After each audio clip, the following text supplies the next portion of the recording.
So what's We're up, you on. guys? What's up? What's up? What's up? We have a great show tonight. First of all, I want to thank Reggie.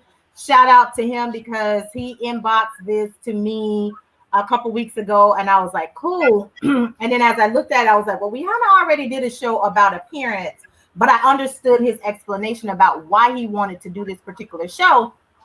And I was like, well, you know what? We haven't talked about it. We got some awesome black men on our show. And I think that it would be great to hear their perspective about mentoring and the importance of black men specifically mentoring other black men and why it's important for black men to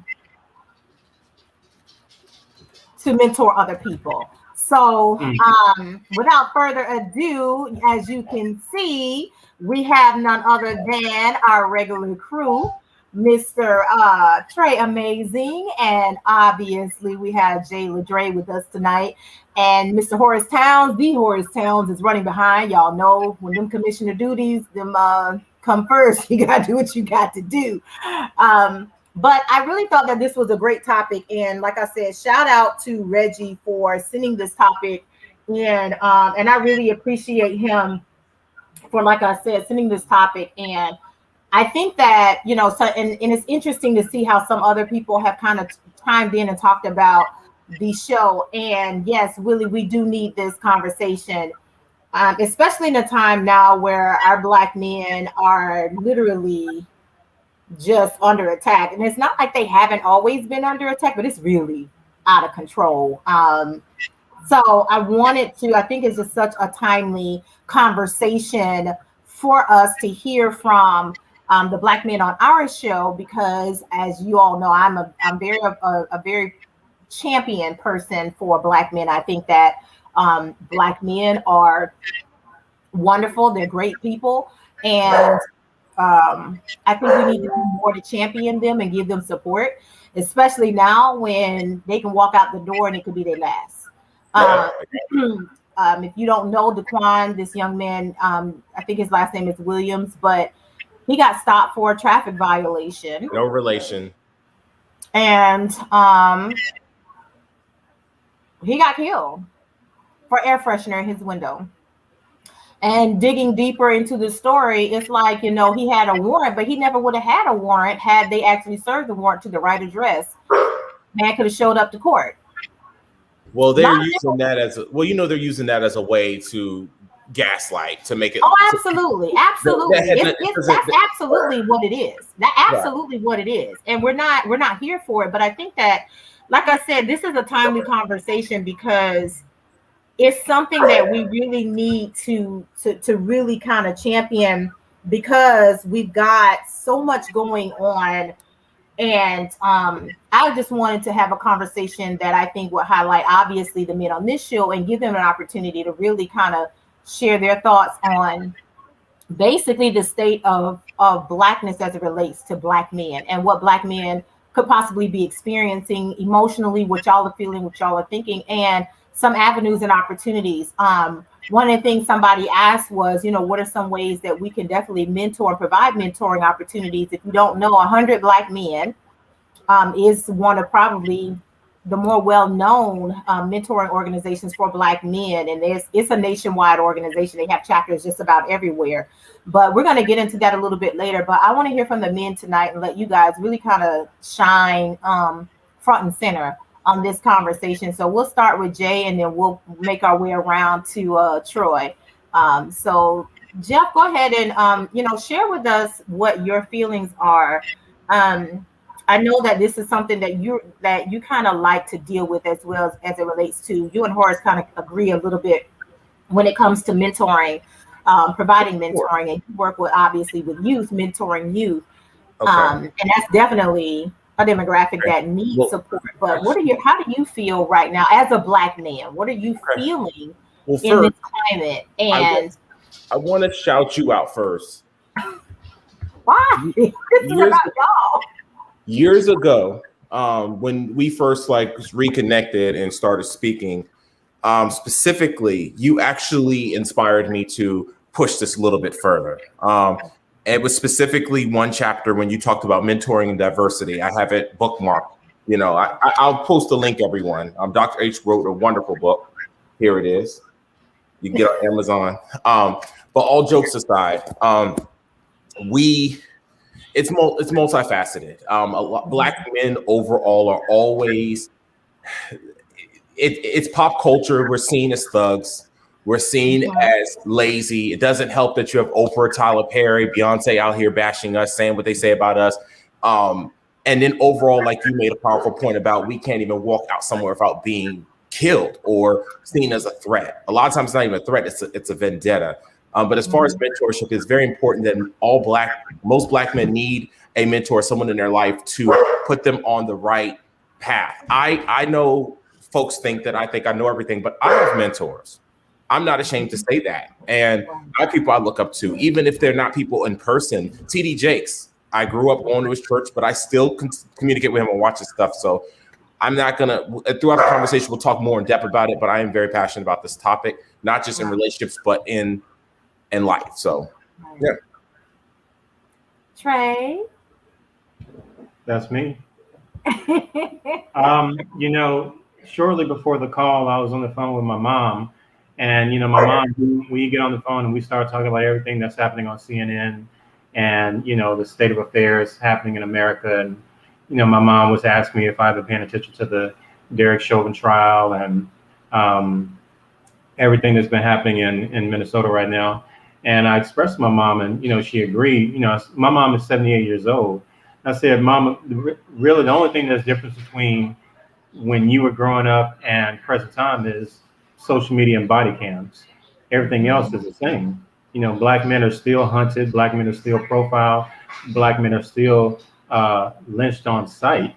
Black men are not given the luxury of due process. We're not given the luxury of being. Yeah, we don't get execute our judge, jury, and executioner. Absolutely, all in one. Every police officer, particularly every white police officer, feels entitled to be, just like you said, judge, jury, executioner, and then on top of that, the victim. And I told my mom, I said, that's the only thing that's different in 2021 is now everything is captured on social media and body cams. In terms of mentorship, look, I wouldn't be where I am without mentors. I grew up, I have a father in my life. My father is still very much present in my life.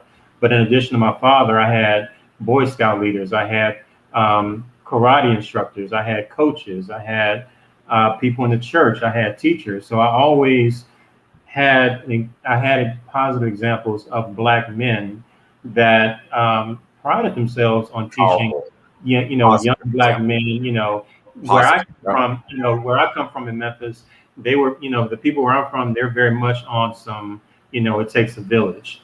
So without those positive examples, I'm not sure where I would be right now, because I saw positive examples of not only Black men being men, but Black men being good husbands, Black men being, pillars in their community, Black men being, role models.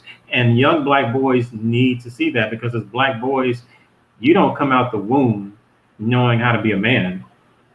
You just don't. You don't know. You don't know what you don't know. And so you need examples. And that's the reason why, you need to surround children with great examples. You need to surround them with the energy that you hope they will replicate within themselves and the environment around them. So mentorship I think the right mentorship can change the trajectory of a young man's life like no other. And so that's why it should never be undervalued. We need more mentorship. I think we have some great examples. I love the fact that my fraternity, big shout out to Kappa Alpha Psi Fraternity Incorporated. A major component of our existence is mentoring, young junior high and high school young men. So mentorship to me is not a choice, it's a responsibility on us. So if you're not serving as a mentor, then my whole thing is like, then why are you here? That's so good. Yeah, because the whole point is to exist, to exist and be active, to help someone else also follow in your footsteps and empower themselves. I was going to say too, with that too, Troy, outside of fraternity, And then I know Horace is next. I also make it a point, like even something down to wearing a mask or something. You try to set a good example. You don't realize how many people are watching you and looking at you, reading. I've cut down on my social media on some of the trolling and jokes I make because I didn't realize I had like younger people in my church seeing things I was saying and repeating it, not realizing I was joking. So I had to like reshape certain things. And even in church, it's important. Most people do youth groups and stuff just to raise money. Mine, like when Black Panther came out, I made it all about understanding culture. We talked about related to the Bible. So, anyways. D. Horace Towns is with us. He's got a busy schedule, y'all. So I want to get him to talk as much as he can before he can leave to go to his next meeting. But this is a topic that I know is dear to his heart as well. Horace does do some mentoring in his community. He's very actively engaged, even before he became a political figure. And so I want him to definitely share his perspective on this topic. Y'all, I'm going to tell y'all right now, I'm probably going to cry because this is just... I love to see Black men talking about positive stuff like this, but it's also heartbreaking that we're living in a time where we got young Black men that may not even live to have someone mentor them. So it's really an emotional conversation.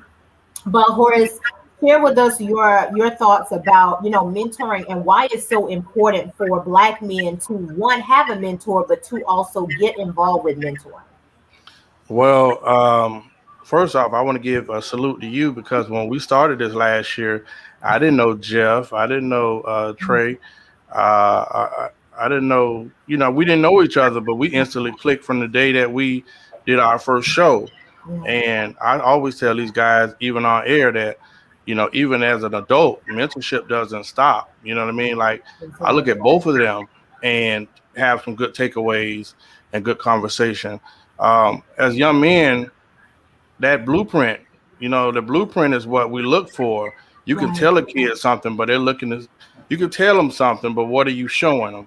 Amen. And I got into mentorship because of how hard it was for me and other people that I grew up with. The crowd that I grew up with, some are in prison, most are dead.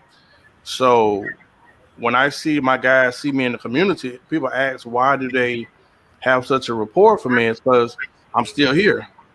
We've had some of the most horrific type stories happen in our community. So I want to say something. It's almost like an obligation, to do it, to see. I got to give a salute to the frats out there. Man, once you know better, we do better. To see some of the frats going into the high schools early or doing the outreach that they're doing with the young kids, man. To talk about people like myself, the mayor in my city, Councilman Lawson, like we knew what it was like, and we give back because, if we don't, then what do you have? Yeah. What do you have? So I think it's important not having a dad. My first mentor was my best friend's dad, who was the city manager, but he was also the football coach. He taught me everything, you know what I mean? So I came from the community where it was a tribe where your dad was my dad. Yeah. I could get a whooping from anywhere around my community. You better say that. That's the truth. Even at school, Miss Burke would not hesitate. Yeah. So I seen some other day that bothered me. It was and I showed it on the Jordan Fox page where it was a kid 5 years old. The mom had an NBA YoungBoy party, and this isn't against YoungBoy, but it was a little kid. I don't even know if he could read. He was dressed like the rapper, and every lyric that they were playing on that song was about drugs and chopping in that short little verse. Yeah. And I'm like, I know white supremacy has been bad, but now I don't know if that system was so strong that we're doing it to ourselves. Like, what are we putting into our kids? Because that little young boy who might not be able to read is doing rap lyrics. But then you look at the other communities. When I go to get some Chinese, when I used to eat Chinese food, I would see the daughter or the son working the register, working around the shop. You know what I mean? So I just think mentorship is important because it's our first blueprint and there's certain things I can't go to mama about. I might go to Uncle, I might go to Troy and say, hey, man, blah, blah, blah. That's why it's so important that men are in those lives. So not to ramble on, but it is so important in our community. Influence. And influence can be negative and positive. So it depends. Right. That's actually what I was about to. It could be negative and positive. I was going to say that because, as Horace was saying, I was like, well, number one, white supremacy is alive, well, and on anabolic steroids. It is direct, it is explicit, but in terms of what you said, as far as some of the negative rap lyrics, it's still white supremacy is just repackaged, delivered. I don't think, regardless, big or small, any community, you can never be too inundated with positive male role models. Right. It's impossible. There'll never be a time where we have too many and we don't need enough. No, we're going to always need more. And once we think we have too many, we're going to need 3 times as many. Why? Because the negative influences will be there. That's something, you can, I don't care who you are. I don't give a fuck what side of town you're on. You can be in Detroit, Western Atlanta, or Dubai. You can set your watch to the fact that there will be negative influences out there in plain view of sight of your children, of your children's friends, so on and so forth. So the negative influences, the negative, people out there, they're going to capture attention. So the positive mentors, it's up to us to let, the impressionable youth know that that's not the path we want to go in. That's not the direction. Show them a better way and show them that it's possible. Show them that, what they think is a fairy tale or a dream or just a fantasy. Let them know, no, it is very much real. It doesn't matter your circumstances. Doesn't matter your background. I don't care what projects you're from, what hood, what ghetto. You can be the next president of the United States. You can be whatever you choose to be. Right. And so the positivity, we need to get out of the mindset that, no one can be a role model. No one can be everybody can be a role model. Absolutely. Because as has been stated in the comments, and I agree 1,000%, no matter who you are, somebody's watching. Yeah. So you're influencing the next generation. Whether you want to believe it, whether you want to accept it, you may want to deny it all day, but you are, in fact, we all are, actually, everybody on this call, we're influencing the next generation, whether we are conscious of it or not. Right. I agree. I think it's a huge part that I wanted to say, that somebody is always watching. And to Jeff's point earlier about influencing, I made that comment about somebody's always watching, because even when you don't know, when you don't think that people are, one thing that people don't realize, especially on the internet, sarcasm and jokes are very difficult to come across for people online. Because people are so sensitive. People are sensitive, but if they don't know you personally, they won't know that you're joking, or they won't know that you're being sarcastic. So you got to be careful with it. And when you have other people looking up to you that you may never even meet, that you may never know, it was, to Jeff's point, somebody was great. It was gracious of whoever it was that to enlighten him that, man, I follow you, I watch you, to make it click to him, like, let me shift and do something different. Because the sad thing is negative stuff tends to take off like wildfire, but good stuff, it's hard to find the good stuff all the time. No. So it's like the more I know what you're going to say. Yeah, the more that we can follow positive stuff, the better. But I think the challenge is, because negative stuff goes viral. Yeah, I was just about to say that.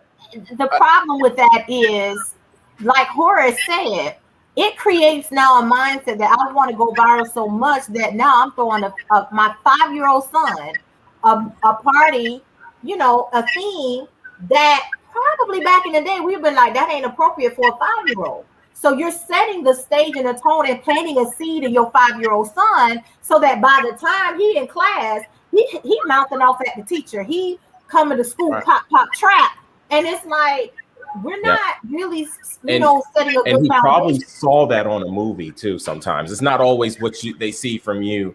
I was going to say to your point real quick, and then Horace, I think I know what you're going to say.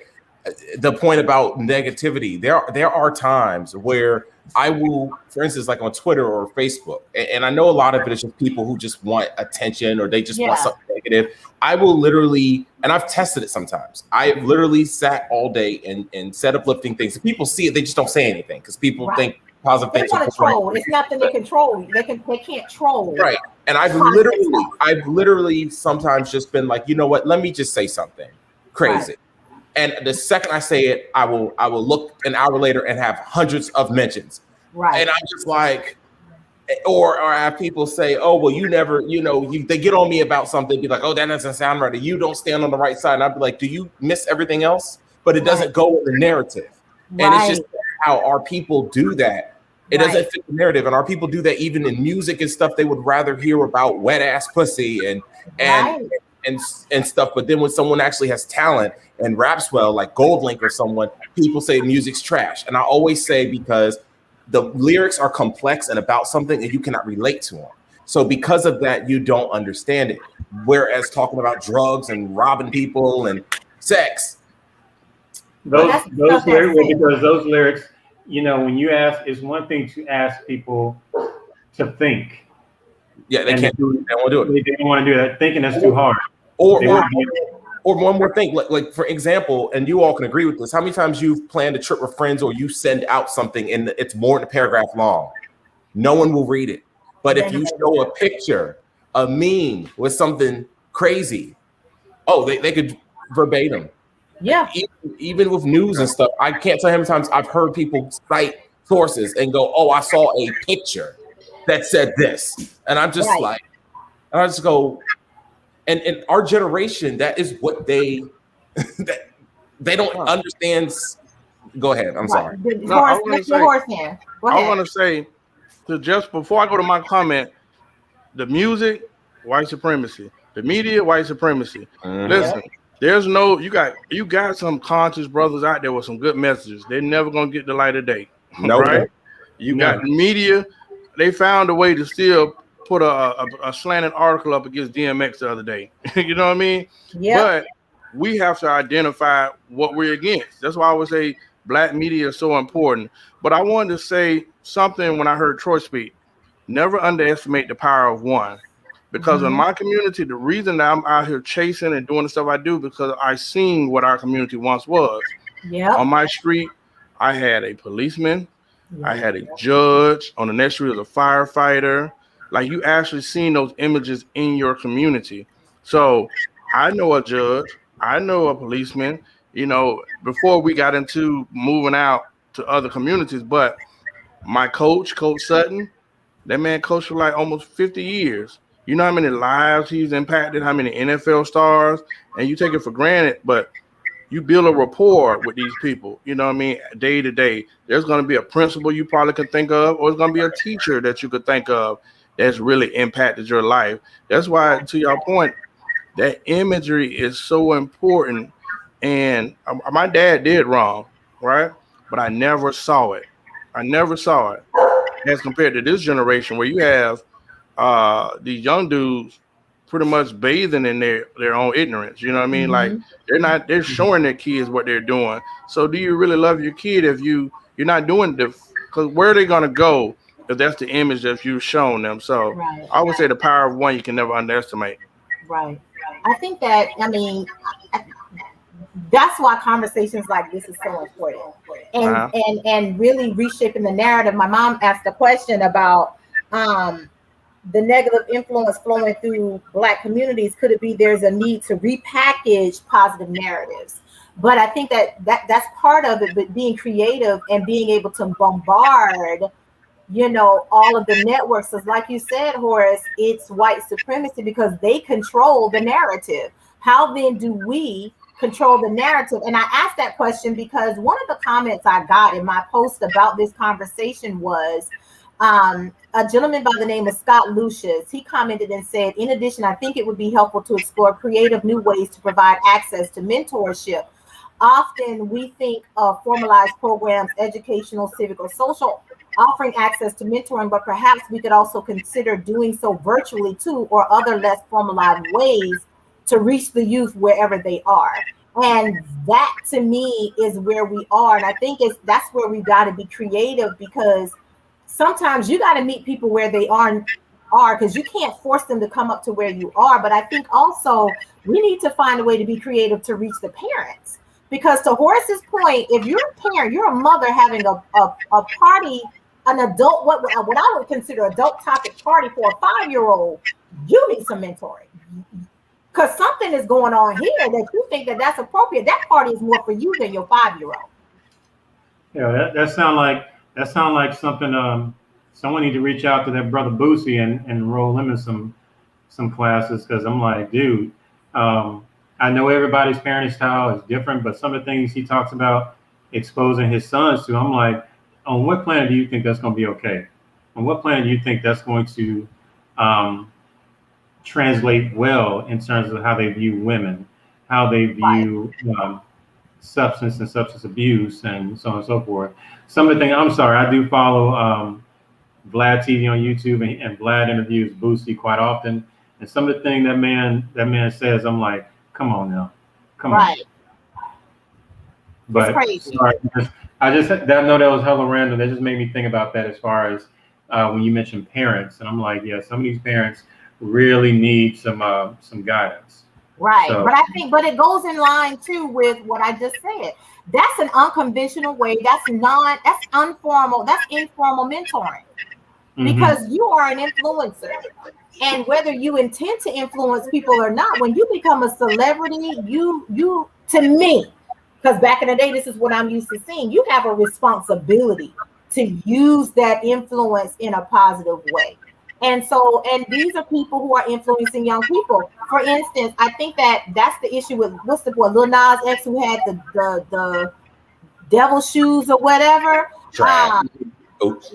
So even though he may not see himself as an influencer, you influencing people. Oh, he's definitely influencing people. Oh God. Yeah. So I'm just saying that you may not agree but I think that as a celebrity, you have a responsibility to use your platform in a certain way. I'm looking at how Plies is shifting. His communication is getting better, but I see how he's shifting this year into the conversations and things that he's talking about on his platform. And it's like, okay, something has awakened in him, and I think that's kind of, again, these are those informal kind of mentoring relationships that's important. Horace, I want to be able to get you in as much as possible before you have to go, because there's a lot going on in the city. So what are some, whatever your parting words are before you leave, share with the people what your parting words are, and specifically, what are some ways that we can be creative to provide mentoring in an informal way to be, to reach especially young people and possibly even their parents?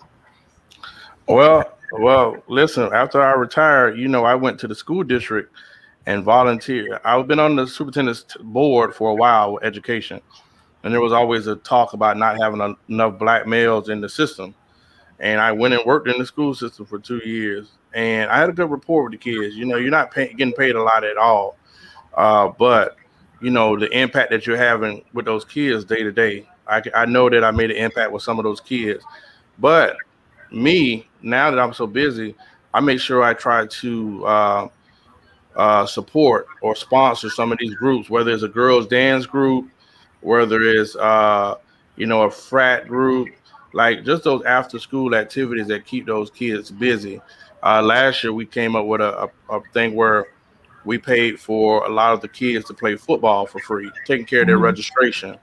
Just so those things that keep them busy and keep them around those positive images is what we focused on this year. You know what I mean? Right. Just making sure they're in front of the positive images as much as possible. So that was what we did this year, and that's what I've been putting my money at this year. That's good. I think that's important, but I also think that on top of that, we need to figure out a way to engage parents, because sometimes parents treat a lot of these after school programs like daycare. If that stuff is not getting reinforced when they go home, it's kind of like hitting the reset button all over again with these kids. So Troy, what do you think? After school programs are vital. Kids need something. For me, I wasn't, growing up, I was in Scouts and I was doing Taekwondo, and that was something you know primarily did on the weekends. And you know, even though it was a positive influence, it got to the point where my freshman year in high school, my dad made it a requirement that I play a sport. Mm-hmm. You know, he was like, and you know, back then, you know, we're talking about 1994, 1993, 1994. My dad, it wasn't a request or negotiation. He said, look, you're gonna play a sport. You're gonna do something after school.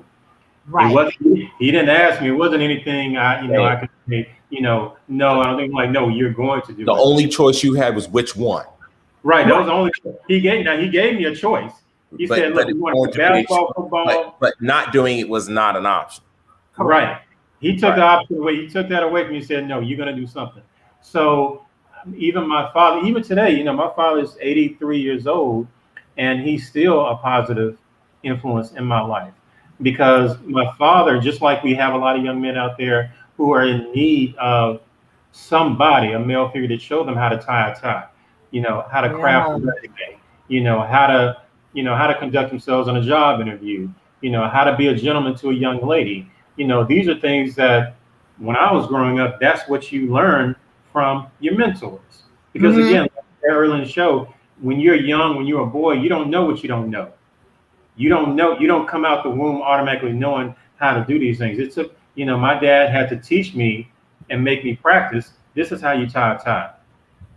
This is how you shine your shoes. You never go to school without shining your shoes. You never go to school without, you know, ironing and pressing your school, you know, your clothes, and, you know, make sure even if you don't go to the barbershop, you know, comb your hair, trim your hairline, all that stuff. You know, you look at influence like that. So for the young men out there who aren't blessed or fortunate to have a father in the house with them, they need those coaches. They need those positive messages from the pastor and from whomever else. And like you said, the message that they're getting from these after school programs, whatever, they need to come home and the parents need to underscore it, highlight it, reinstate it, the whole thing. It can't be a contradiction. It can't be you learn this, you know, in this program, then when you come home, you're gonna see mom and daddy doing something completely different. Then what's the point? Wow. So kids, I mean, I think at times as adults underestimate how impressionable young men and young women are. You know, they soak up so much. They soak up, and we fail to realize, you know, because we think that what we can do as far as our own actions, whether it be in business or recreation, that we're acting in silos. Like, no, the kids are watching. And I don't care if you're a celebrity or not. You don't have to. Being a role model and being a positive influence, it's not an application you go fill out. Correct. Right. It's not like you go download the application to be a role model. No. It doesn't matter who you are. If you have that big of a platform, you have the big of a following, you have influence. Whether you want to believe it or not, you are influencing someone to do good, or you're influencing someone to do bad. Wow. That's crazy. I think that I agree. Horace, before you leave, answer this question here. What about the 17 to 22-year-olds? What can we do and how do we reach them? Because that is a huge demographic right now, and they are going to be shaping isn't the that next generation after. Generation Z? Generation Z. No, millennials are Gen Z. This is a generation that I think they haven't named yet. Oh, wait. Okay, so I thought millennials were just the millennials. I thought that too. I thought it was millennials and after millennials. I thought Gen Z was next. Yeah. Oh, I don't know. I don't know. Because at my job, we had an exercise. We had a whole case study about it, and so it's millennials and Gen Z, and then after Gen Z, they don't know what they have. They just know that we don't know what probably what's gonna be after Gen Z. Gen 1.0. Whatever. but I think that this is important because this generation here, my generation be like, oh Lord, they lost. But at the same time, you know, it's kind of like, again, this is a generation, we're living in a time where generations are growing up in technology, in social media. How do we leverage these things so we can control the narrative away from white supremacy and how they control conversation, the narrative, to reach these people who are then going to reach those younger beyond them? I'll go to Horace, Jeff, and then Troy. Yeah, because I got to get out of here. I want to say to my guys, I'm never old enough or big enough to not say that you two guys have not been a good influence on me as well. Like I said, mentorship doesn't end at a certain age. What I want to say as far as the comment about the 17, 22-year-olds, the biggest hurdle I've actually seen has come from my generation. I think we have to have some, I don't care if you don't speak to me, but right is right type of accountability conversations with the Black family. Because a lot of times when I'm on these crime scenes or we're at different places, a lot of these parents know what their kids are doing, right? And it doesn't bother them until it hits their home. Or you have parents that are living through their kids, similar to the NBA YoungBoy thing, where the single parent is trying to get the boy to be his daddy, or some person that she likes or whatnot. But my generation has really dropped the ball, and I say that I have friends that I went to school with, even hung out in the streets with, that are still in that same that same space. So. And when I was in the school system, the biggest hurdles most times were the parents. Yeah. You know what I mean? And we got to have a conversation in our family. Every family has that group or those few people in the family that are hood fabulous, and they celebrate and underachievements. And you got to have that talk one day, like, listen, bro, time to man up. It's time to grow up. I know single parents that are allowing their teenage boys to run wild on the streets. When you see that boy starting to get gold and starting to get clothes that you're not buying, what you think? What you think? Where that money coming from? You know what I mean? Where that money coming from? And they know. And I just say, as a Black family, as people, we have to start having those conversations with our sisters, cousins, and whatnot, and say, "Nah, man, you on the road to some real big tears." If you don't look at what the impact of what you're doing, like be better. Now, even if it ain't about you, be better for those kids. Like that's what it's all about. If you love these kids, what are you doing to make sure they elevate? Every generation should elevate higher and higher and higher. And if you ain't doing that, man, you need to sit your ass down somewhere. Exactly. Yeah, I agree. I felt that. Well, damn. All right. As someone who is closer to that age group and was not that age group too long ago, I won't disclose my actual age. But all jokes aside, when I was in that age group, it was a very different world. So much has changed. People, I know I always say people are sensitive, but I guess what trends in this world and media has been way more influential now than when I was in school. When I was in college, that's when Facebook was, before you could even get on Facebook, you had to have a college email account when I first got on Facebook. Was that the case when you guys first got on? There was no such thing as Instagram. Instagram's what, like 6 years old, 7 years old? Yeah, it's not. Matter of fact, sorry, y'all. It's the only way I can keep her quiet. Then when I was, then we had MySpace, and the biggest thing was being on someone's top friends. Now, when I had the top friends thing, did you guys have MySpace? Y'all were still Black Planet. No, we had MySpace. No, don't talk about Black Planet. That's definitely my we had MySpace and Black Planet. Yeah, I had to leave. Black Planet got so toxic. Black Planet got so bad, I had to leave. Didn't it turn to just porn and hookups? It really did. I mean, it really got to the point where I deleted most of the information on my Black Planet page. I think if you go to my Black Planet page now, the only thing that says on there is, y'all niggas need Jesus. I'm out. Yeah. I think it says something like, y'all need Jesus. And that's when I hopped to MySpace, because I was like, Black Planet, y'all can't do this to me. I'm done. Well, what I was going to say, the best way to reach the young generation, it's hard because, like you mentioned earlier, what trends is negativity or trolling. I do remember in my generation growing up, Will Smith, he tried to be different by rapping about positivity. Right. Do I remind everyone how well that went? Okay. Because people that don't sell, and that's what's sad. Don't sell. It doesn't sell. And the reality is, like, even now, like I was mentioning, it's not just music. It's like Lil Nas X. Everyone knows I am not a fan. Don't like him. Never have. Never will. And I will never let my kids watch him or listen to his music. However, one thing I will respect is his creativity. I just wish, but I think the reality is if he was sticking to something that was positive, no one would know who he is. So today's focus nowadays is about what makes me popular, what makes me pop, what makes me, and if it means acting stupid, that's what'll happen. Because like I gave the example earlier, no matter how positive I am, as much as I try to be this past year on social media, I noticed that my engagement, I don't care about likes and stuff. I never have. But I only look just to see. And I remember when I used to post stuff and people would try me online, and I used to rip them apart. So I used to get 200-300 likes. My name would trend all over the East Coast. Now I ignore it. I try to look the other way. I noticed my engagement has dropped so much. Yeah. And I hardly post on my social media. And people thought I deleted my account because they're so used to me popping off that now that I'm being positive, no one checks in. Right. It's sad.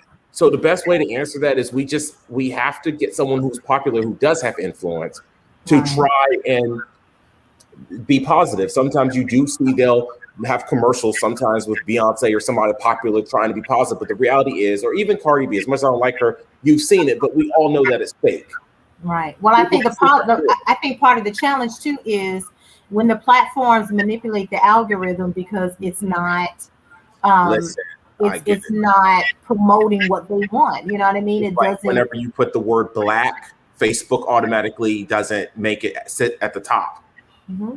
I don't know if you've caught that. And it automatically triggers whenever I say Black Lives, whenever I have the hashtag Black Lives Matter, my post always gets reviewed. I caught on to that. And half the time it gets deleted if I say anything negative about a cop or a politician. I noticed they remove it, tell me I'm quiet for 3 days. And I said, it's interesting that they put that. You call out white supremacy, to be honest. That's what happens. And I think that this is the challenge that we have because we're, to try to control the narrative and even speak against certain things, it becomes, hey, Jimmy, hi, Keon. It becomes a challenge in how we are able to shift the narrative so that we can have a positive message or even try to steer the conversation away from, all of this other stuff into how can we better our community and get back to a sense of community, because a lot of informal mentoring happened in our communities, like what Horace was saying, happened in an informal basis. It was just a matter of people showing up and being present and in the moment and speaking life and something positive into, into us. Like even like to your point, Trey, about your dad saying you got to play a sport. I don't care which one, you got to do something in the community. We had cheerleading. Like we had they had Pop Warner basketball, Pop Warner baseball. We had cheerleading. I know. And that was somebody that was doing something positive. You were making friends, doing something positive. And you had those coaches pouring into us as well. And then you grow into that, and then you maybe get into band, you get into something different, but you stay engaged and these people kind of pour into you. You don't see that too often.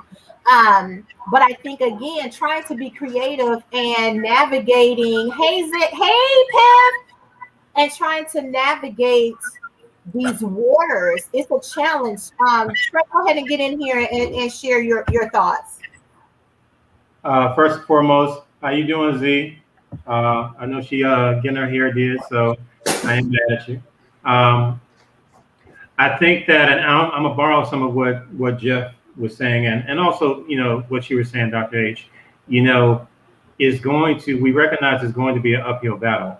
Easier said than done. It is extremely easy to say and overstate the importance and utility of positive role models and positive influence.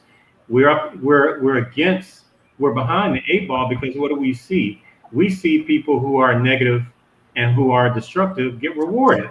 Right. We talk about, I don't care if it's Twitter, Instagram, Facebook, or TikTok, we see some of the most asinine, dumbest shit in the world. Yes. Millions of views. And it get millions of views, and millions of views equals money. So when kids see that, when they feel like by any means necessary, I got to get that bag, even if it means getting on social media and making a complete fool out of myself, embarrassing my family, embarrassing my mama, if it means getting those views up, getting those likes, getting those subscribers, and eventually getting that money, that's what I'm going to do. Why am I going to do that? Because I saw this person do it and they got rich. This person doing it and they made 6 figures. They make 2, $300,000 a year, getting on social media, being the dumbest example of a human being known to man. Rolling. So we're up. So the fight is definitely it's an uphill battle, because we have to figure out how can we combat that. How do we tell younger generation, even people in our own generation, that look, money, we all want money. We all want to pay our bills. We all want the finer things in life. However, at what cost? At what cost are you willing to compromise yourself, your character, and your future just to get that bag? And when you have people that do nothing but regurgitate the same bullshit they heard from their favorite TikTok influencer, which is forcing them to do some stupid Gorilla Glue challenge or some stupid challenge that's going to put their health or life in danger, how do we combat that and let them know there's a different way you can go? I have a response to that, taken from Dr. H. It's a not lengthy quote, but it's powerful. So Dr. H, in your book, you said this, and I could type it out afterwards.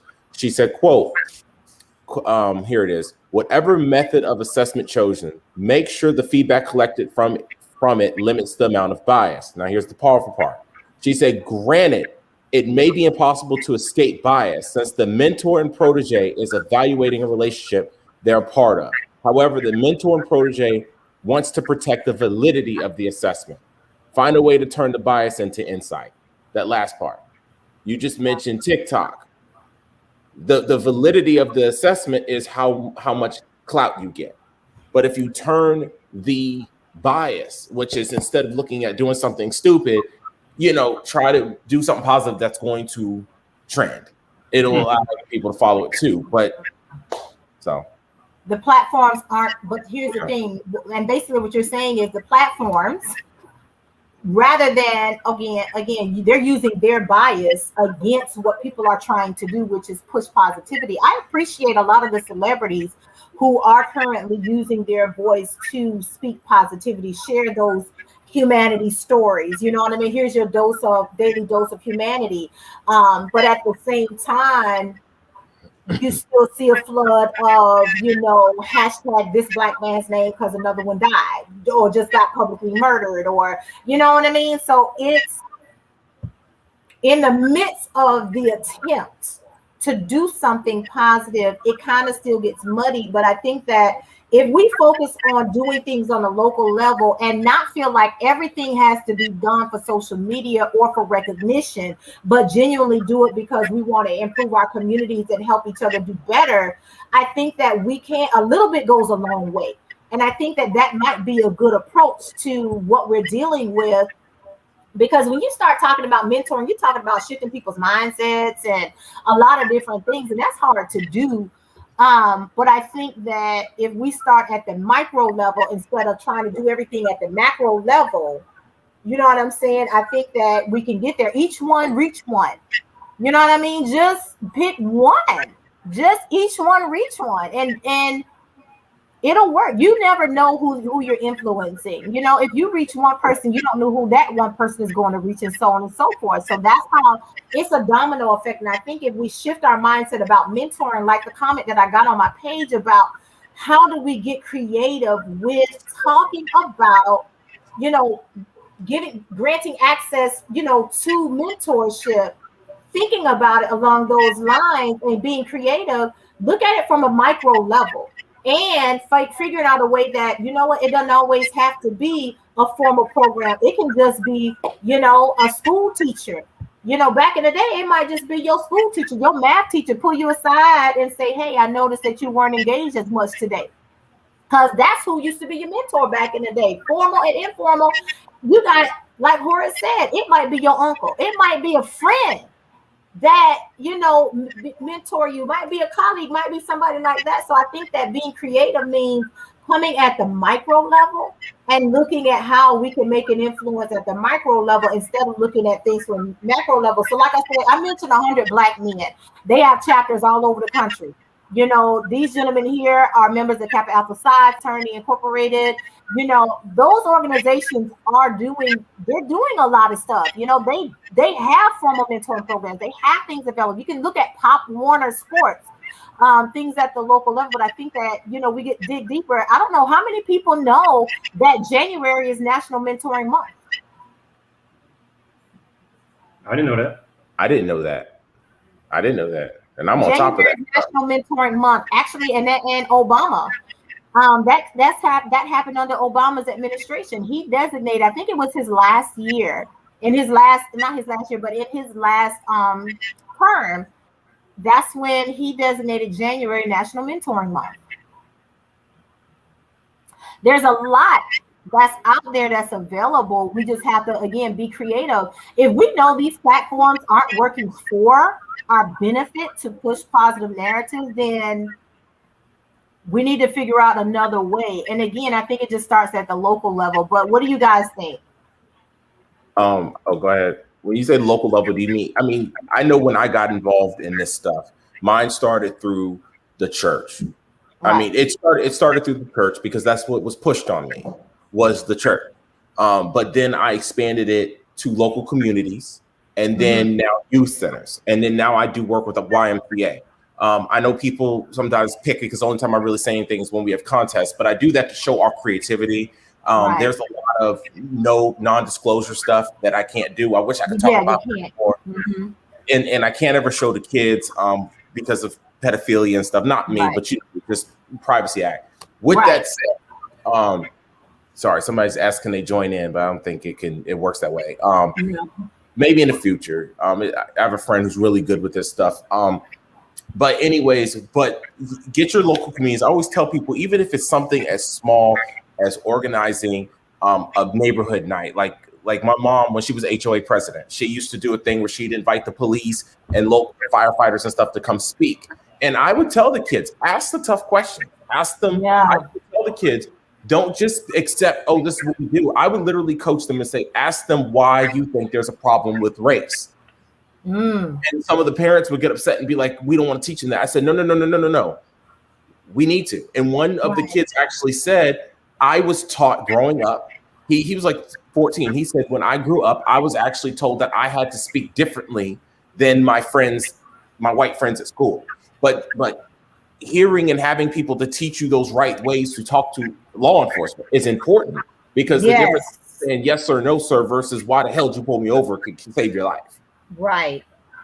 So like I said, it depends what your influence is. And whenever you see any way whenever I see any way I can get involved in the community, I push it. And if I can't do it, I will send it. That goes to job fairs, anything. You never know who you can network with or who can inspire you. So sorry. I agree. I think that part of the challenge is, like you said, you never know who you are influencing at that moment. And sometimes just start with where you are. It may not have to, you may not get involved at the Boys and Girls Club or in your church or, the YMCA and those bigger organizations. We're going to celebrate you, Zion, in just a minute. But maybe it might be a kid on your street or in your apartment complex. You know what I'm saying? Like, if you're a teacher or whatever, hey, but going to college or even, young adults, you see somebody kind of loaning out a little bit or, might need a little help, even on your job. You can mentor people on your job. It ain't got to be, like Jeff and I met. Listen, we talked about folks and we felt like I ended up mentoring 2 girls at that job. You know what I'm saying? And they came up like it would just be a little bit here, a little bit here, a little bit here, a little bit here. But slowly but surely you started seeing little bit changes because I didn't judge them. It was just, I gave them a listening ear. All I did was give them a listening ear and they started taking, and I'm like, okay. And then they started asking me for advice. I didn't push nothing on them. I didn't volunteer. I just presented myself in a way that I was available to help them out. And then you start seeing that shift and change into different things. You can mentor people on your job. They don't have to be, and it don't have to be formal again. You just never know. Sometimes it starts with just giving a listening ear. I want to say something to that real quick, what you just said. Go ahead. Also, Black men, it's okay if you have a Black woman as a mentor. Yeah. That's something else as well. That is okay. Sorry. They're agreeing with you. That's why they're blocking. It's all good. I didn't want y'all to hear me scream at them. But it is okay to also have Black women or women mentors as well, because sometimes you do need that. You need that person to tell you it's okay to be emotional sometimes or whatever. Even Dr. H, you have sometimes seen me say certain things. You're like, you've even not so much corrected, but gave me insight. And I'm like, you know what? That is true. And I've even had other people, I went off about something. They're like, no, look at it this way, or just be the bigger person. And I go take it down. And I'd be like, you know what? I'm going to just disassociate. I'm not even going to fight it. And Right. I'm at peace. And people have seen that in my demeanor now. You know, Right. it's easier. So. Yeah, I like a point that you make before I go to Trey. Don't close yourself off to somebody who can share something with you because of your own bias, because you could be hurting yourself. Because it's important for Black men to be mentors, but it's also important for you to have a mentor. It's a two-way street. You know what I'm saying? We see that quote all the time talking about be the change you want to see in the world. Yeah, that's important. But if you can't walk where you haven't been. And if where you're trying to go, find you somebody who's already at that destination that can help you get there. But I think a lot of times people are challenging get that. That's why I wrote the book, because a lot of people don't know how to find a mentor. They don't know what questions to ask. They don't know how to evaluate their own relationship. And a lot of times you just trust somebody, but that's your relationship too. You know what I mean? It's not just what the mentors say, it's you too. You're contributing as much. So you got to take that into your own hands and figure out how to find your way. Trey, go ahead and get in here, babes. Oh, you want me to go ahead and slide in there? Slide in there, but slide in the home base, baby. Slide on in. All right, okay. Great. I caught that. I saw what you did there, but I'm gonna leave that alone. For me, it makes me think about a quote my dad used to tell me a lot when I was in high school. My dad used to say, "Son, look, I've been your age, but you ain't never been my age." Right. And he always wanted to impress upon me how he's been where I am, even though times were a little bit different. He always wanted to let me know that he was in a position where he could counsel and advise. Mm. And also that was his way of letting me know that even though I was 15, 16, 17 years old, that was his way of letting me know you don't know everything. Yeah. You may be old enough, to drive, and old enough to do all these other things, but you're still in a position where you can learn. The second point I want to make is that we need to underscore the fact that this is about community, and we need to stop, especially as African Americans, looking at each other like we're just individuals doing our own thing, traveling in our own lane, and we just only need to be worried about ourselves and nobody else. We need to go back to the mindset of what happens to that young man over there, what happens to that young woman will affect us all. It affects us all. It's not a case of what happens to them over there just solely affects them and nobody else. No, it affects all of us as a race of people. And so we need to, I think that's important. And when you begin to look at it as a community thing, then you begin to understand and begin to substantiate the importance and utility of, of that influence. I'm trying to remember, someone correct me. What did Tupac say? The hate you give little infants fucks everybody. So we need to understand that what happens in the direction that the youth go in, and regardless if it's the youth or your peers, ultimately is going to affect us as a community. It's going to come back. And so we have to get out. We have to capitulate that mindset of it's just me in this world. I only got to worry about myself, nobody else. If they ain't me, if they ain't in my family, fuck them. It's just my lane, and that's it. Like, no, what happens to Jeff? What happens to Dr. H? What happens to the Horace-San? What happens to the beautiful and talented Zion Lee? Good job on that big achievement. What happens to us all ultimately comes back and it affects us all. Yeah. So I think the community standard, the community component of mentorship cannot be overstated. It needs to be the alpha and omega opinion, but that's just me. I kind of want to shift this a little bit because I think this helps put things into perspective too. One of the things we started with this show, actually a year ago in April, was about relationships, dating, a lot of different things. I don't think we understand the impact that mentoring has on relationships, specifically Black men, and how Black men engage in relationships. Again, like I said just now, you can't walk where you haven't been. And I think that, Horace has been transparent about his experiences with his father, not being in his life, and being in his life, but what he saw his father do with, women coming in and out, and some of the other things. I think that if we start talking about, again, another creative way to informally mentor, we can understand the impact that mentoring has on relationships, whether they're, intimate relationships or just friendships. Because we got a lot of toxic thinking that, Black men, y'all can't hug because that's gay, or Black men can't cry because that shows you that you're weak, or all of this kind of crazy stuff that is kind of like, I've said everything you've said, I have said, but I'm going to keep the comments to myself on this episode. But sorry. I think that it's okay. But I think that not understanding, I think that when you don't have a representation of what it is to have a healthy, platonic, masculine relationship with another man, to show you what it is to love a Black man without it being intimate, without it turning into something sexual, because everything is over sexualized, obviously. But I think that, and to your point, Jeff, you mentioned, pedophilia earlier. I think that understanding the importance of mentoring and the impact that it has on relationships, like your relationship, your ability to relate to women. Your point, Jeff, that you said earlier about being able to be mentored by a Black woman. It's different levels of mentoring. That don't mean she got to mentor you in every area of your life. But if you don't know what it is, well, the reason something from a female perspective, and you a man. I'm gonna open up about that a little bit. I grew up, and Black women and I never got along. I was always teased, called too soft, proper, whatever.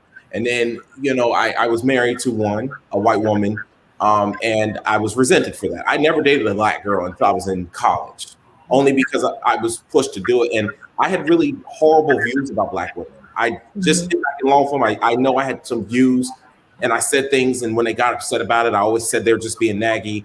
And I learned that maybe it wasn't just how I came off, but maybe I need to understand the plight, one, and two, that not all of them are the way that I have perceived. And I met folks, I've been around folks like yourself, and many of them that I've grown to love, even some of my best friends and people who I try to die for. And having Black women to look up to has helped me see that it helped me see that light. Right. Yes. I think but it helps again, but that's part of it, is having that this is why we say representation matters. Yeah. When we say that, do y'all know that that's a form of mentoring? Mentoring doesn't always have to be formal, and to the point that understanding the role about mentor or coach, mentors and coach are not substitutes for parents. But I think that sometimes people think that it is, but no, I can't. I, as a coach, for instance, I will never override what happens in a household. I don't override, if one of my clients is married. First thing I have a conversation about is, does your wife know that you're having a coaching session with a female coach? Because I don't want no issues. How does they usually respond when you ask that? They do, because I want it to be upfront. Listen, if you need to reach out because you need to have a coaching session outside of normal business hours because you work, I work, whatever the case may be, and it's what works for you, I don't want anybody to think there's nothing freaky. Maybe your wife needs to attend the session with you, whatever the case may be. But a lot of times, having a conversation to understand, my advice does not override what happens in that household. That's not how it works. And when it comes to mentors and coaches, like a coach on a Pop Warner team, they're not gonna override what's happening in that house. You know what I mean? It doesn't work that way. But sometimes, again, parents will absolutely treat some of these things, these mentoring and coaching and some of these programs as, daycare. That's not how it works, because at the end of the day, they still got to come home to you. They got to come home to you. So I think that, in being creative, looking at it from the micro level, don't always see it as it's got to be a formalized program. Sometimes it's just as simple as having a conversation with somebody and providing a listening ear to say, you know what I mean? That opens the door to people being comfortable with you. To Jeff's point, seeing something from a different perspective because you haven't experienced that, it does shape you, because we're talking about reshaping mindsets. Mentoring is all about helping somebody see things from a different perspective so they can make better informed decisions. To the point about Black men, we've seen video after video of Black fathers mentoring, or Black men mentoring younger Black men on 10 and 2, this, that, the third, and they still, you know, like we saw, getting pepper sprayed, whatever, you know, all of this kind of stuff. Does that mean we don't do it? No, you still do it. But it's those difficult conversations. So I want to talk to you. I want you guys to share from the perspective of a Black man. How do you have those difficult conversations, or how do you create safe spaces among yourselves as Black men to have difficult conversations that Black women, we just can't relate to walking out the door? Yeah, we might be a Sandra Bland one day, but there are more Black men, hashtag, well, I don't know if there are, but feeling that fear and that anxiety and having that, you know, all this stuff. You can't even go to the grocery store. But I was just like, when Troy talked about a shooting at the Publix not far from there, I was just like, okay, wait, what? Or whatever was going on, that's a real fear. So for you as Black men, how do you create those safe spaces for you to mentor and be mentored and have conversations like this among yourselves? Well, really quickly, because I got to hop off. That's why I said that. That's why. I will say that you need to first instill that trust. Yep. You know, because without trust is why would anybody want to open up to you? Why would anybody want to be vulnerable in front of you? Why would anybody want to confide in you? So I think the trust component needs to be there. It needs to be shared. It needs to be mutual. Right. And once you have that trust with someone, then they will be more inclined to share. They will be more inclined to even listen and absorb, you know, what you have to say, you know, good or bad. Right. But if that trust isn't there, why the fuck would I even? You know, I knew it was coming. I knew it. That's why I laughed. I knew you. I mean, you always say great things that I know. It's like, yeah, pizza's good. I love pizza. Then it's. But if you make some nasty ass pizza, I'm like, Lord, I knew it was coming. Oh, you know, I can't. You know, I gotta. You know, I can't be too proper for too long because then I explode. It's all good. That's why I keep my comments shorter. I get you, but no. But yeah, I gotta hop off really quick, you guys. Sure. Thank you so much, and I'll see you all later. Okay. Appreciate you, babes. So yeah, just to point, I know it's we're running over time anyway, but it's good combo. It's funny. A lot of y'all wanted to engage now. Where we are earlier, nothing was going on. Block. I know, sorry, but you don't know on my show. I call people out quickly, where's the link? I'm like, but anyways, no. Like Troy said, trust is one, and that's huge. Trust isn't just knowing it's confidentiality, but I need to know you're not going to judge me. I'm the type that, for instance, you know, everyone knows my views on relationships and such. And the first time I get a funny look or oh, you really, you know, I'll stop immediately. Right. I'm going to be like, no, it's okay. Because I already know you're going to have a slanted view. I already know where you stand. I have to know there's a no judgment zone. And then we can go from there. So. Wow. I think I mean, you just hit well, y'all just said a mouthful, because I think that first things first is trust. But the second thing you said that hit the nail on the head is judgment. I think that's part of why I think Black men have a hard time opening up and feeling safe with other Black men mentoring them, right, or opening up to get to look to a Black man to mentor, because of, you know, finding that trust and being able to say that, you know, this is a safe space where I know that you're not going to gossip about me, you're not going to judge me, but you're going to support me, and give me what I need to be a better version of myself and to get to where I want to go. And I think that, again, it's so rare because we don't see a lot of that. So I think that, as we round out this conversation with me and Jeff, I just want to say that I'm going to always ride for Black men. I'm always going to champion for Black men, because I think that they need a lot of it. Just like Black women, we need safe spaces. Black men need safe spaces. And we talked about this last year in our conversations when it comes to relationships and being able to create a safe space and what a safe space looks like for a Black man.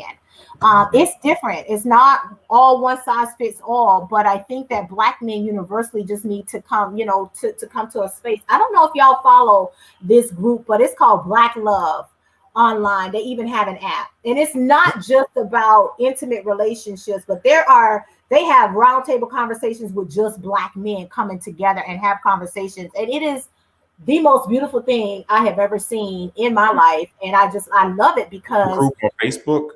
No, they're on Instagram, but they have their own app called Black Love. I'll send it to you. And it's amazing to see Black men get together and have conversations about the issues and challenges they have in relationships. And some of them open up about some childhood trauma and issues that they have and things they haven't seen, just like Horace has opened up talking about his experiences growing up, and how it shaped him as a man in relationships. So I think that having that and seeing that, but bringing it again from the macro level to a micro level, to where again it's safe, because everybody not gonna feel comfortable being, putting themselves out there on an app, but you might, have a kickback, and you know what I'm saying, and talk about some things and mentor each other. Again, it's informal. They ain't always have to be, okay, we're gonna do this week. You know what I mean? Right. Well, you made a comment about trauma, and I saw a powerful quote earlier. It said, usually whenever a certain trauma is triggered, that's the age you act is the age that the trauma happened. Yeah. Does that make sense? That said, yeah. It is. And a lot of adult daddy issues or something. Yeah, whatever triggers you now as an adult, 9 times out of 10, because it's a result of unresolved childhood trauma. Yeah, I know mine. So I just finished interviewing a social worker, Amanda Corver. She's also a licensed therapist. She's amazing. And that's one of the things we talked about in my podcast. I got some podcast episodes for my women's empowerment. And we talked about what it is for women, period, to feel safe and deal with trauma and heal. We talked about, it was an episode on inner healing. And, how do you find your way to wholeness? So she defined triggers and what it is and what it's not, but also gave some tips on what it is. And she was like, listen, when you have unresolved childhood trauma, it manifests as an adult as a trigger. Yeah. And until you deal with it, you're always going to be triggered. Mm-hmm. And so how do we, having this conversation about mentoring and being able to deal with certain things, creating a safe space, and sometimes creating a safe space is creating a space within yourself. Right. So where you're at peace, whether you have somebody to go to or not, but it's important to be able to have that simpatico relationship with somebody. Hey, Clyde, to be able to say, you know what, I can talk to you. I can open up to you about this because I know that it's not going to go anywhere. You know what I mean? Right. And some people, when you have a traumatic experience with coaches and therapists and stuff like that, that kind of makes it difficult for you to open up to anybody else. And one thing I will say, Dr. H, you have helped me, and I posted something in my group. Pardon me, everyone. I posted something in my group the other day, and it was actually me trying to get help not get help, but I've opened up my mindset about therapy. But I had that mindset. I'm not going to put my parents out there, but growing up, they forced me. I had some strained relationships with my parents because they were from the old school, children meant to be seen, not heard. Right. And I had some unaddressed things that was going on in my life and in school. We won't go there right now. I have a book coming out in the next year or two, hopefully. But anyways, that's right. But no, anyways, but I will say this, when it comes to therapy, when I was going to them, my parents were getting ones that I felt they only wanted to get people who would agree with them. Yeah. And so whenever I was explaining what's going on, it was always, oh, you're spoiled, or you just sound like you don't understand, or you just need to listen to your parents. So I started thinking, what's the point of me coming here if I'm just here just co-signing? Then when I was in a relationship, very beautiful girl, young age, everything was happening seemed like the therapist was blaming me. So I grew up thinking, okay, therapists are just going to blame me. So What's the point? It's not helping. So unfortunately, when I hear the word therapy, I associate it with blame. Yeah. So so I'm scared to ever go to one. Right. So, because what's supposed to meant to help you hurt you. And but here's the long-term effect to that. That also created trust issues with anybody who attempts to help, to try to mentor or help or guide you in any way. So now you have a defense mechanism, and it's hard to deal with that. So trying to find a mentor that that you can really trust, because here I went to therapy, and therapy is supposed to help. This is supposed to be a safe space for me to open up and get what I need. I didn't get that. And so now why would you trust anybody as it relates to getting any type of mentoring, coaching, or whatever, because you haven't had positive experiences? Now think about that. How many more Black men have had that experience? And we expect them to open up and trust. So I think part of what this conversation, when it comes to creating mentoring, relationships where men feel, one, that they are in a capacity to mentor other men, but two, find a way to get a mentor. It's a two-way street, because I want to encourage Black men, listen, you have something to offer. Stop thinking, like Troy says, stop thinking that you got to be this celebrity or whomever to mentor somebody. Or to feel validation. You have something to offer. Help somebody else. It's each one reach one. That's how I grew up with it. Each one reach one. And everyone, he's not saying each one teach one, like on Precious, saying each one reach one. It's each one reach one. Yeah, because if you do that, that's all it takes. And so, when Reginald sent me this topic, he was like, I'm tired of seeing young Black men that, pants hanging down, they slouching, they sliding, they hanging on the block, they not really doing anything with their lives. But it's or it seems like that. But maybe the issue is they don't, you can't walk where you haven't been. So if you don't see anything to give you something different, a different outlook, how can we expect them to do more? Yeah, as an adult, you need to take responsibility and say, I'm sick and tired of this. I want better for myself. And find a way to reach the resources that are available to help you get out of where you are. Right. But at the same time, how then do we control the narrative to expose people to what's available to them? So again, we got to stop looking at everything from the macro level and look at it from a micro level. Start with, on your block, on your job, in your church, wherever you are, just start and have a conversation. Sometimes it's just a matter of just giving somebody a listening ear without, like Jeff said, without judgment. Because if all you're going to do is judge somebody, you are not ready to mentor. And I talk about that in my book. You have a responsibility. If you're going to mentor somebody, you really do have a responsibility as a mentor. It's not about you. And if your mindset is, I'm going to mentor somebody because I think it's going to look good on my resume and this, that, the third, don't get me started on that. Don't, because it's not about you. The goal of mentoring is really because you want to make things better for other people. Yeah, your heart has to be in it. Don't get me started on that one. It is. It really is a heart issue, because people have a hard time finding people. It's like beware false prophets, beware false mentors. Yeah. That's why I tell people, get to know them first. Look at what they tweet. Look at what they put out there sometimes. Yeah. Because do your research. Do your research. Don't just because you two have something in common don't always mean there'll be something that can mentor you. Trust me. Right. They really can't. A lot of people on social media, they living in AstroTurf. It's AstroTurf. It's not. There ain't nothing under there. So, there's a way. I might start tweeting and sharing some stuff online from my book on how to find a mentor. I might go back to. I got some old videos. This one or another one. That one, that's the one that really walks you through how to find a mentor. But I did a video for proteges on how to find a mentor.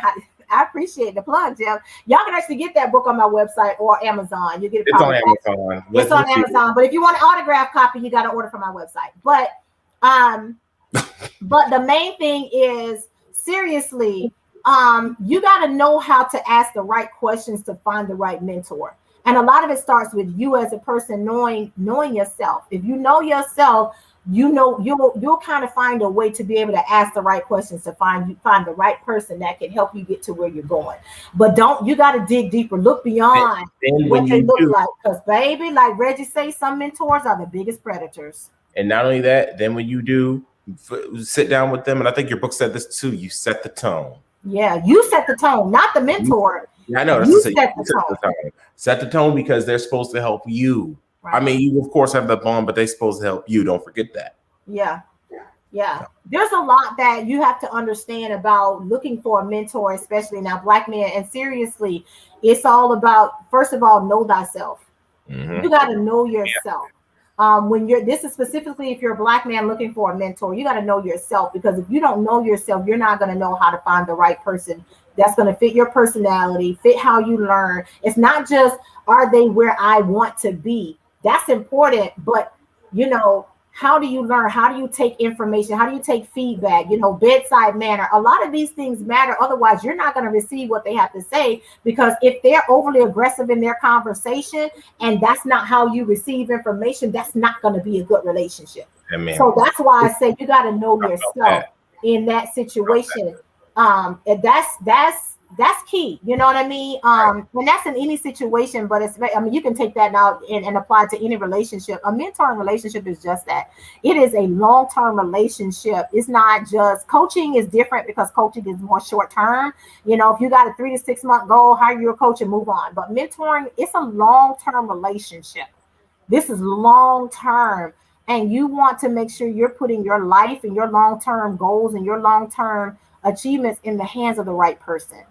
And that takes a lot of doing. So y'all, want to thank y'all. Reggie, baby, this was an amazing topic. I really thank you for sending it to me.